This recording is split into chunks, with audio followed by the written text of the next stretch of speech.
Senator Alan Peter Cayetano appealed to his colleagues in the House and the Senate to cool down their heads following the House attempts to amend the 1987 Constitution through the People's Initiative or PI.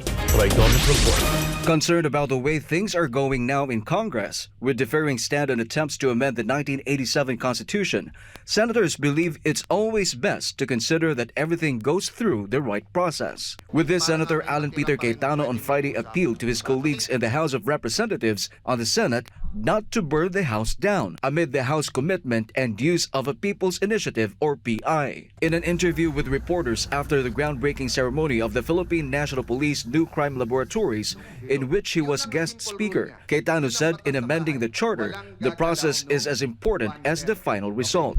But what I learned in politics is simple. It's not only the result, it's also the process of getting there. Hindi pwede talaga yung the end justifies the means. Parang hindi pwedeng sabihin, gago yun, patayin mo. Diba? Hindi pwedeng sabihin, mali yun, sunugin mo. Diba? You'll burn the house down. He said the main reason the senators are rejecting the PI outright is the proposed joint voting of the House and the Senate through a constituent assembly is a shortcut on such a crucial process.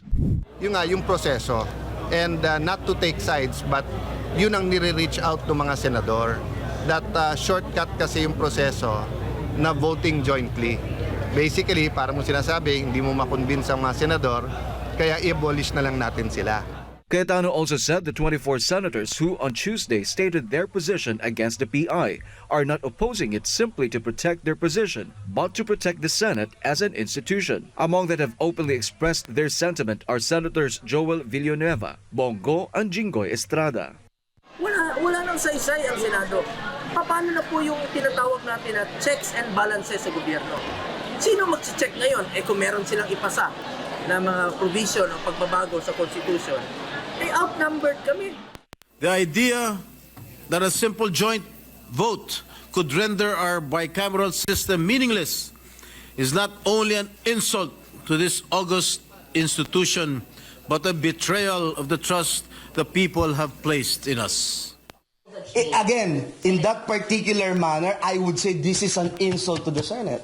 And I'm not talking about the entire Senate as majority leader. I'm talking about, coming from me as Joel Villanueva, who has gotten more than 18 million votes. Hindi po ilang libo lang na sa isang maliit na distrito na ang gusto, parehong-pareho po ang maging treatment sa pagboto sa pagbalangkas ng ating saligang batas. For Cayetano, this is the reason why both chambers need to sit down and talk. Calling for cooler heads to prevail, Cayetano said he wants to be a sober voice between his colleagues in the House of Representatives and the Senate. Cayetano said this is important because, in the end, it is the Filipino people who will bear the brunt of what he called the start of a constitutional crisis. For God and my beloved country, the Philippines, Troy Gomez, SMNI News.